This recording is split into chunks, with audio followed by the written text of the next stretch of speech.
Hi అండి, నా పేరు అనుష. నేను వివేక జూనియర్ కాలేజ్ లో చదువుకుంటున్నాను. ఫ్రమ్ తుని అన్నమాట. స్వతంత్రం అనేది మనకి మన ముందు నుంచి ఉన్న తరాలు గాంధీజీ వాళ్ళందరూ కూడా ఎన్నో రెవల్యూషన్స్ అన్ని చేయడం వల్ల, వాళ్ళ త్యాగం వల్ల మనకి స్వతంత్రం అనేది ఏర్పడింది. జీవిత త్యాగాలు చేశారు అండ్ అలాగే ప్రాణ నష్టం అనేది మనకి జరిగింది.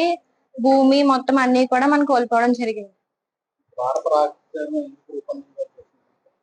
భారత రాజ్యాంగం ఎందుకు రూపొందించవలసింది అంటే, మన భారతీయులందరూ కూడా ఏ విధంగా జీవించాలి, ఏ విధంగా ఉండాలి, వాళ్ళందరికీ మంచి కట్ట ఎలా చేయాలి, ఎలా మన భారతదేశం అనేది అభివృద్ధి చెందుతుంది అనే దానికోసం భారత రాజ్యాంగం అనేది రూపొందించడం పడింది. నా పేరు నాయుడు.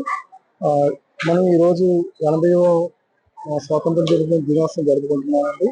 ఈ స్వతంత్ర దినోత్సవం రావడానికి ముఖ్య కారణం ఎంతో మంది ఫ్రీడమ్ ఫైటర్స్ స్వాతంత్ర సమరయోధులు ఎన్నో త్యాగాలు చేయడం వల్ల మనం ఈ రోజు స్వాతంత్రం జరుపుకుంటున్నామండి. ఈ స్వతంత్రం రావడానికి ఎన్నో ఉద్యమాలు చేశారండి. ఈ పోరాట యోధులందరూ కూడా ఎన్నో ఉద్యమాలు చేశారు. ఆ ఉద్యమాల ఫలితంగా మన దేశం ఈ రోజు మనం 80వ స్వాతంత్ర దినోత్సవం జరుపుకుంటున్నామండి. ఈ స్వతంత్రం రావడానికి కూడా ఎంతో మంది ప్రాణత్యాగాలు కూడా చేశారు.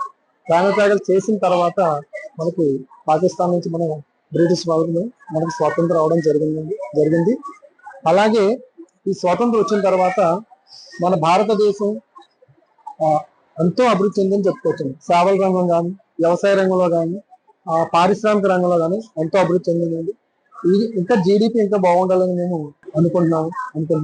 అందరికీ నమస్కారం. నా పేరు దాక్షాయిని శివదుర్గ గెరగా. నేను వినంద డిగ్రీ కాలేజ్ లో చదువుతున్నాను. మనకి ఇప్పటికీ భారతదేశానికి స్వతంత్రం వచ్చి 80 సంవత్సరాలు అయ్యింది. ఇలా ఈ భారతదేశంలో పుట్టడం నాకు చాలా గర్వకారణంగా ఉంది. మనకి స్వతంత్రం వచ్చాక మన భారతదేశం అన్ని రంగాల్లో ముందుకు వెళ్ళింది. దీనికోసం ఎందరో మంది కృషి చేశారు.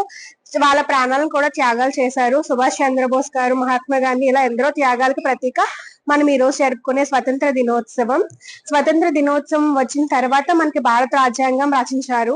దాని వల్లనే మనము ఇప్పుడు ఈ కాలంలో ఇంత స్థాయిలో ఉండడానికి అది మనకి ఎంతో కృషి చేసింది.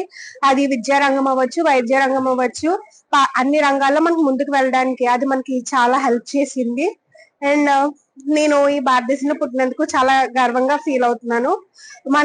ఇంత మంది కృషి చేసిన దానికి మనం అందరం కలిసి మనం మంచిగా చదువుకుని భారతదేశానికి ఇంకా మంచి పేరు తెస్తేనే వాళ్ళు చేసిన కృషికి మనం ఇచ్చే ఫలితం అవుతుంది.